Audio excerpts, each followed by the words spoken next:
अंग्रेजों से आज़ादी मिलने के बाद लोकतंत्र की स्थापना के लिए जनरल इलेक्शन कराने की ज़रूरत महसूस होने लगी। इसी कारण से आज़ादी के 2 साल बाद ही इलेक्शन कमीशन की स्थापना की गई। 7 अक्टूबर 1951 से फरवरी 1952 तक पहले आम चुनाव के लिए वोटिंग डाली गई। मार्च 1950 में सुकुमार सेन को इलेक्शन कमीशन में चीफ इलेक्शन कमिश्नर के रूप में चुना गया, इसलिए उन्हें दिल्ली बुलाया गया। इससे पहले वो 1921 में भारतीय सिविल सेवा के अधिकारी थे। अब उनके कंधों पे भारत में पहला जनरल इलेक्शन कंडक्ट कराने की बड़ी जिम्मेदारी थी। पहले जनरल इलेक्शन में लगभग 17 करोड़ लोगों ने भाग लिया। उनमें से 85% लोग पढ़ लिख नहीं सकते थे। भारत में पहला आम चुनाव हुआ तब देश में टोटल 2,24,000 पोलिंग बूथ थे। 20,000 से ज्यादा लोहे की मतपेटियां बनाई गई। 2 लाख से अधिक हेल्पर को चुना गया, क्योंकि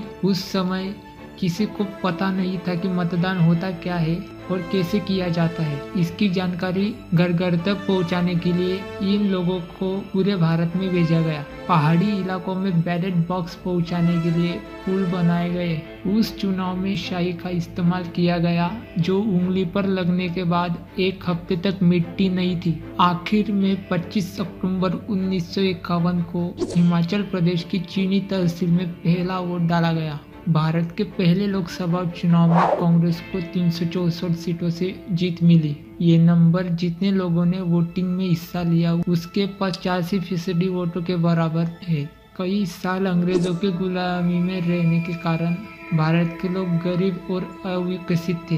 उस समय महिलाएं वोटिंग लिस्ट में अपना नाम तक लिखवाने में शर्माती और डरती थी। शुरू में पर्ची पर पार्टी का नाम लिखकर बॉक्स में जमा करके वोटिंग होती थी, लेकिन इस तरह से मतदान करने से वोटों की चोरी होने के चांसेस ज़्यादा थे।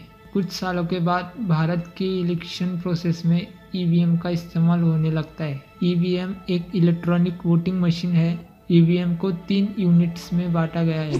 पहला बैलेट यूनिट, दूसरा वीवीपैट यूनिट, तीसरा कंट्रोल यूनिट। जिस पर बटन दबाकर वोट देते हैं उसे बैलेट यूनिट कहा जाता है। उसके बाद जिस पार्टी को वोट दिया जाता है उसकी स्लिप जहां निकलती है उसे वीवीपैट कहा जाता है, और कंट्रोल यूनिट बैलेट यूनिट को एक्टिवेट करती है।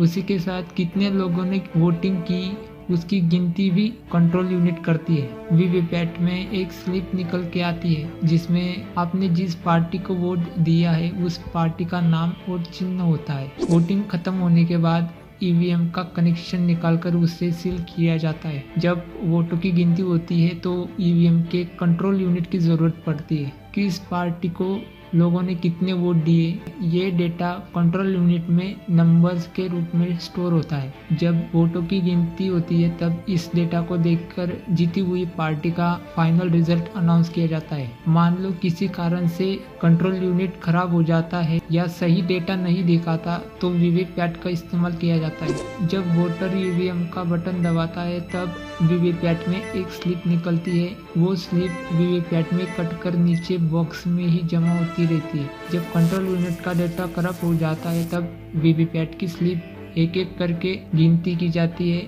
जिस पार्टी के ज़्यादा स्लिप निकलते हैं उसे विजेता घोषित किया जाता है। भारत में ईवीएम का इस्तेमाल 1998 से 2001 के बीच शुरू किया गया।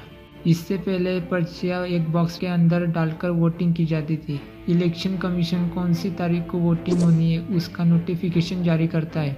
नोटिफिकेशन के बाद अगले 7 दिन तक कैंडिडेट अपना नॉमिनेशन फॉर्म इलेक्शन कमीशन के पास जमा कर सकता है। उसके बाद और 2 दिन दिए जाते हैं नॉमिनेशन वापस लेने के लिए। बताई गई तारीख पर पोलिंग बूथ में वोटिंग की जाती है। सुबह के 7 बजे से शाम के 5 बजे तक पूरे दिन वोटिंग होने के बाद इलेक्शन कमीशन के काउंटर सेंटर्स में वोटों की गिनती की जाती है, जिसमें 1 दिन का समय रखा जाता है। काउंटिंग होने के बाद ईसीआई फाइनल रिजल्ट अनाउंस करता है। ईवीएम से मतदान करना सबसे सुरक्षित और आसान तरीका है। हाँ, लेकिन कब तक? जब तक ईवीएम की सुरक्षा करने वाला व्यक्ति ईमानदार है।